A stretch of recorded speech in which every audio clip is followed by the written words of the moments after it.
राज्य में चुनाव की गर्म हवा है। इस साल के चुनाव और बिहू असम में और भी रोमांचक माहौल लाएंगे। रंगाली बिहू में बस कुछ ही दिन शेष बचे हैं। कई जगहों पर बिहू कर्मशाला का आयोजन किया जा रहा है। रंगिया सांस्कृतिक अनुष्ठान 7 दिवसीय आयोजित किया गया बिहू कर्मशाला। ढोल पेपा के साथ रंगिया में एक आनंदित माहौल देखा गया। रंगिया तीनाली स्थित शिक्षक शिक्षण प्रतिष्ठान खेल मैदान में देखा गया बिहू आखड़ा। ट्रेनिंग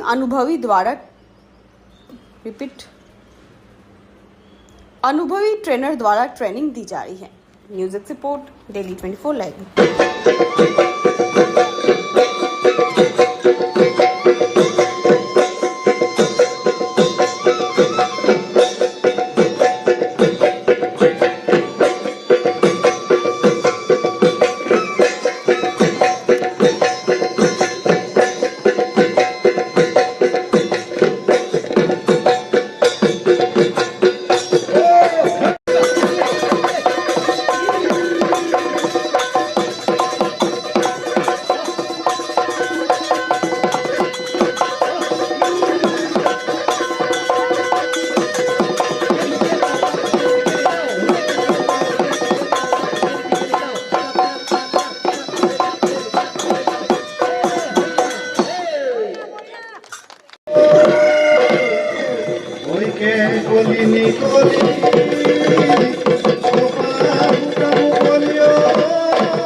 নমস্কাৰ।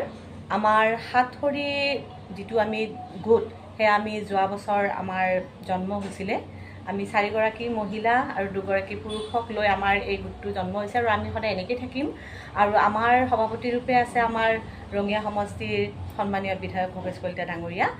গতিকে আমাৰ হাতখৰি এইবাৰ দ্বিতীয় বৰ্ষ আৰু আমি 7 দিনীয়া কাৰ্যসূচীৰে আমি 17 মাৰ্চৰ প্ৰায় 23 মাৰ্চলৈ এই কৰ্মশালাখনি আমি চলাই আহিছোঁ। আজি আমাৰ শেষ দিন আৰু আমি আমাৰ ৰঙিয়াৰ ৰাইজৰ পূৰ্ণ সহযোগিতা আমি লাভ কৰিছোঁ আৰু প্ৰায় আমাৰ 60তকৈও বেছি আমাৰ প্ৰশিক্ষাৰ্থীয়ে ইয়াত প্ৰশিক্ষণ লৈ আছে আৰু প্ৰশিক্ষকৰ দলটো আমাৰ সম্পূৰ্ণ গুৱাহাটীৰ পৰা আহিছে আৰু তেওঁলোকে সম্পূৰ্ণ যিমানখিনি বিহু নামক লৈ বিহু বাদ্য আৰু বিহুৰ লগত জড়িত যিমানখিনি আমাৰ ছাত্ৰ ছাত্ৰীসকলক জানিব লাগে বা আমাৰ কৃষ্টি সংস্কৃতি ৰক্ষা কৰি বিহুক আগুৱাই নিবলৈ যিখিনি তেওঁলোকক শিক্ষা দিব লাগে গোটেইখিনি তেওঁলোকে দিছে বুলি আমাৰ বোধ হৈছে আৰু শিকিব পাৰিছে যথেষ্ট আমাৰ ভাল লাগিছে আৰু এই সাতসৰী সদায় জাকত জিলিকা হৈ থাকক আমি এনেকৈ আগবাঢ়ি যাওঁ তাকে আমি কামনা কৰিছোঁ ধন্যবাদ